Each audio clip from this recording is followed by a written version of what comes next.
আসসালামু আলাইকুম, সুপ্রিয় দর্শক, স্বাগত জানাচ্ছি যে কথা জানতে চান অনুষ্ঠানে। আমি মোস্তফা ফিরোজ এবং আমার অপর প্রান্তে যুক্ত আছেন HM প্রফুল্ল, সাধারণ সম্পাদক, খাগড়াছড়ি প্রেস ক্লাব।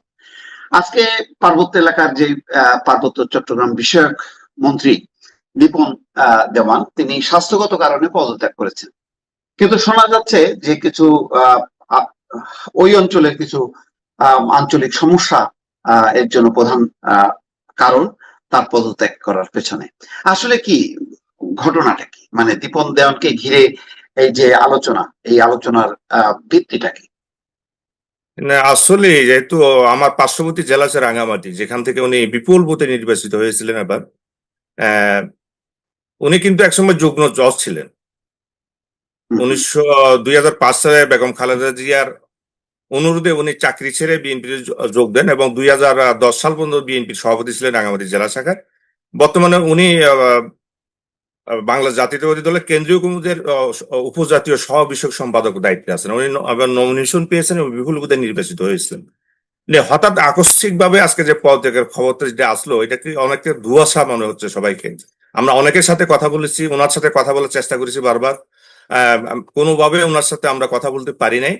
আহ আমরা সারাদিন মানে আলোচনার মাধ্যমে রাঙামাটি সাংবাদিকদের সাথে বা স্থানীয়দের সাথে আলোচনা করে যতটুকু জানতে পারলাম, মূলত পদত্যাগের পিছনে অনেকগুলো কারণ আছে। বিশেষ করে আপনি জানবেন, জেনে থাকবেন যে পার্বত্য জেলা পরিষদ নামে একটা প্রতিষ্ঠান আছে, যেখানে গত সরকারের আমল থেকে এখানে একজন চেয়ারম্যান এবং 14 জন সদস্য নিয়ে পরিষদগুলো গঠন হয়।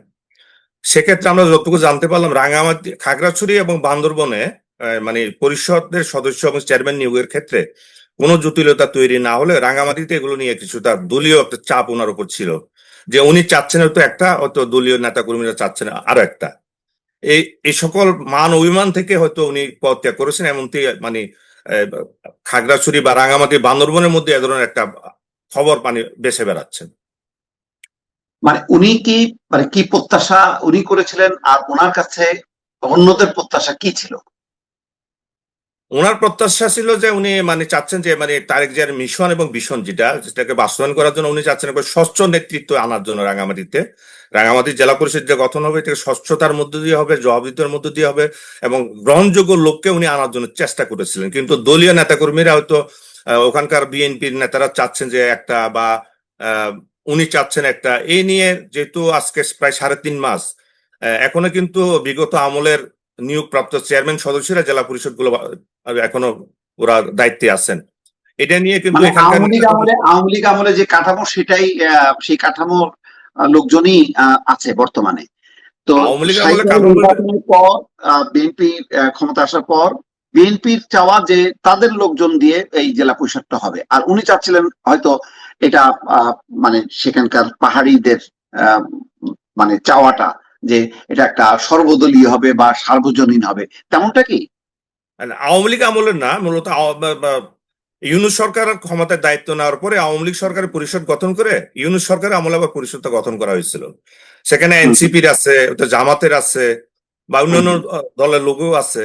তো গত 3.5 মাস হয়ে গেছে, পরিষদগুলো এখনো পুনর্গঠন করা হয় নাই। এটা নিয়ে দলীয় নেতাকর্মীদের মধ্যে খুব আছে কিন্তু, যে কেন হচ্ছে না। যেমন আপনার টাকফোর্সে কিন্তু আওয়ামী লীগ আমলে নিয়োগপ্রাপ্ত কর্মকর্তা এখনো দায়িত্ব পালন করছেন, একজন আওয়ামী লীগের আমলে সাচ্চা আওয়ামী লীগের যেটা বলা হুম, হয়। হুম, হুম। পার্বত্য চট্টগ্রাম উন্নয়ন বোর্ডে এখনো সে একজন সামরিক কর্মকর্তা দায়িত্ব পালন করছে, যিনি তত্ত্বাবধায়ক সরকার, ইউনিয়ন সরকার আমলে নিয়োগপ্রাপ্ত। একইভাবে 3 পার্বত্য জেলা পরিষদ গুলো একইভাবে তত্ত্বাবধায়ক সরকারের আমলে নিয়োগপ্রাপ্ত এনসিপি কিংবা জামাতের লোকগুলো নিয়ন্ত্রণ করছে, এখনো তারা দায়িত্বে আছেন।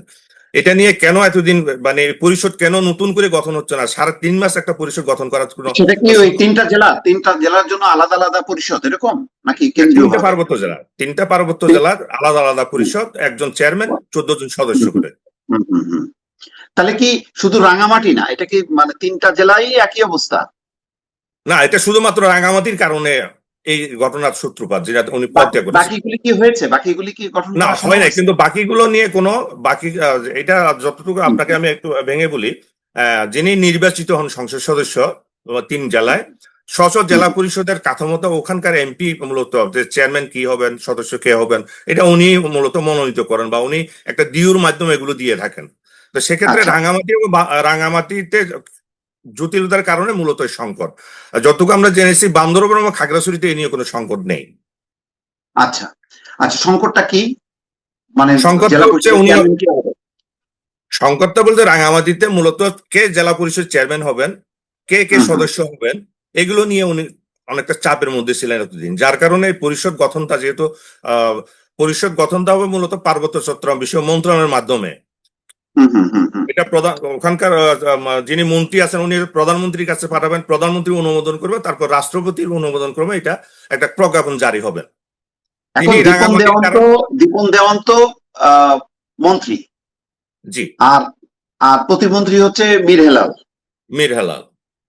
তাহলে কি মানে মীর হেলালের সাথে কোনো মতবিরোধ হলো, নাকি দীপন দেওয়ানের সাথে রাঙামাটির যেই দলীয় নেতাকর্মীদের সাথে মতবিরোধ, কোনটা? আমরা যতটুকু জেনেছি যেমন যখনই পার্বত্য চট্টগ্রাম মন্ত্রী পরিষদ গঠন হয় এবং পার্বত্য চট্টগ্রাম মন্ত্রী এবং প্রতিমন্ত্রী নিয়োগ হয়, এ নিয়ে কিন্তু পাহাড়িদের মধ্যে কোনো প্রতিক্রিয়া আমরা দেখি নাই সাধারণত। মানে মানে একজন প্রতিমন্ত্রী কেন পার্বত্য মন্ত্রণালয়ে দেওয়া হলো, সাধারণত এই বিষয়ে সন্দুলার বা প্রথম প্রতিবাদ করে রাস্তায় নামার কথা ছিল, তাদের পক্ষ থেকে আমরা কোনো প্রতিবাদ বা কোনো প্রতিক্রিয়া আমরা পাইনি। তো আমরা যতটুকু জানি মানে কাজ খুব ভালোভাবে চলছিল এবং একসাথে অনেকগুলো প্রোগ্রামও ওনারা করেছেন দুই মন্ত্রী এবং প্রতিমন্ত্রীর মধ্যে। আহ, মূল আমরা যতটুকু জেনেছি আমরা রাঙামাটির সাথে কথা বলে এবং অনেক সংবাদপত্রে আছে সংবাদ বেরিয়েছে, মূলত জেলা পরিষদ রাঙামাটি জেলা পরিষদ গঠন নিয়ে মতবিরোধের জেরে উনি মূলত পদত্যাগটা করেছেন, এমনটাই আমরা জানতে পাচ্ছি। আচ্ছা, মানে তাহলে স্বাস্থ্যগত হয়তো একটা কারণ, কিন্তু এটা মূল কারণ না। স্বাস্থ্যগত ওনার কিছুটা সমস্যা আছে, উনি হ্যাঁ হ্যাঁ। অনেকটা অসুস্থ। কিন্তু আমার মনে হয় না যে স্বাস্থ্যগত কারণে উনি পদত্যাগ করেছে, হয়তো মান অভিমান থেকে যে আমি একটা চাচ্ছি, আমি কাজ করতে পারছি না, আমাকে কাজ করতে দিচ্ছে না, তাহলে কাজ করতে না দিলে আমি থাকবো বা কেন কেন, এমন কোন তার অভিমান থেকে হতে পদত্যাগটা হতে পারে। আচ্ছা আচ্ছা আচ্ছা, তো এইটার ফলে কি হতে পারে, মানে এই এর প্রতিক্রিয়া কি হতে পারে? কারণ তাহলে তো মন্ত্রী, যে পাহাড়িদের মধ্য থেকে, ওখানে বোধহয় আইনও আছে না, যে ওই অঞ্চলের মন্ত্রী হবেন ওই উপজাতীয় কেউ। না, পার্বত্য শান্তি চুক্তিতে একটা বিষয় আছে যে পার্বত্য চট্টগ্রাম বিষয় মন্ত্রণালয় থাকবে, মন্ত্রণালয়ের মন্ত্রী হবেন একজন উপজাতি। কিন্তু আচ্ছা। অতীতে কিন্তু আমরা দেখা গেছে, আমরা যেমন বিএনপির আমলে দেখেছি, আওয়ামী লীগ আমলে দেখেছি, অনেক সময় উপমন্ত্রী কিংবা প্রতিমন্ত্রী দিয়ে প্রধানমন্ত্রীর হাতে মূল মন্ত্রিত্ব মূলত দায়িত্বটা ক্ষমতা থাকতো, রাখা যায়। হ্যাঁ হ্যাঁ। ক্ষমতা থাকতো। হুম হুম হুম। আচ্ছা।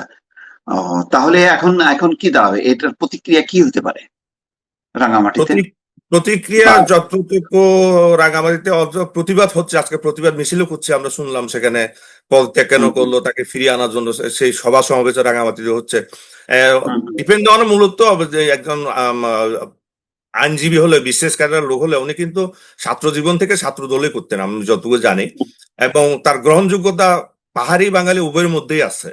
মানে একটা সাদা লিপি, সবার সাথে একটু তার ভালো ব্যবহার, এবং তার মধ্যে কোনো উগ্রতা নাই, এই ধরনের একটা তার চারিত্রিক একটা বৈশিষ্ট্য তার আছে আগের থেকে।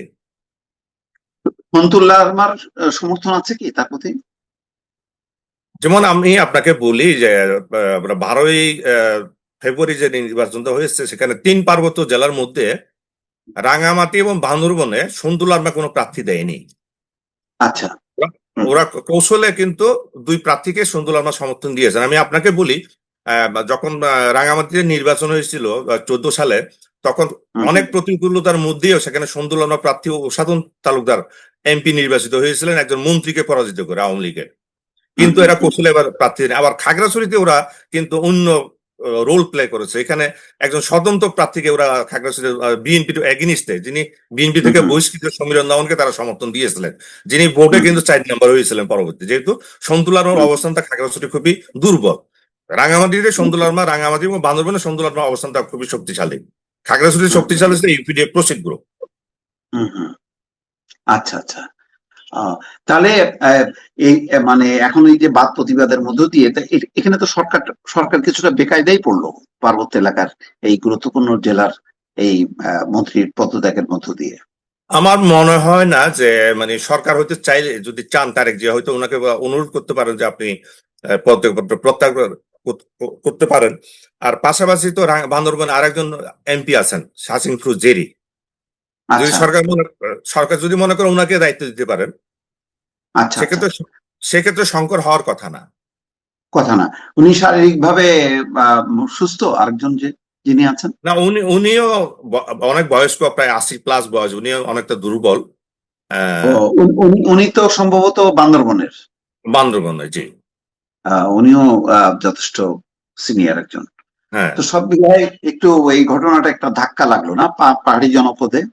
হ্যাঁ, পাহাড়ের জায়গার মধ্যে একটা ধাক্কা তো লেগেছে, যে এই ধরনের, এটা তো বাংলাদেশের ইতিহাসে বিরল এই ধরনের মন্ত্রী, মানে বিনা কারণে কোনো পূর্ব আভাস ছাড়া যে পদত্যাগ করা, এটা বাংলাদেশের ইতিহাসে কখনো আমি দেখিনি আমার সাংবাদিকদের জীবনে।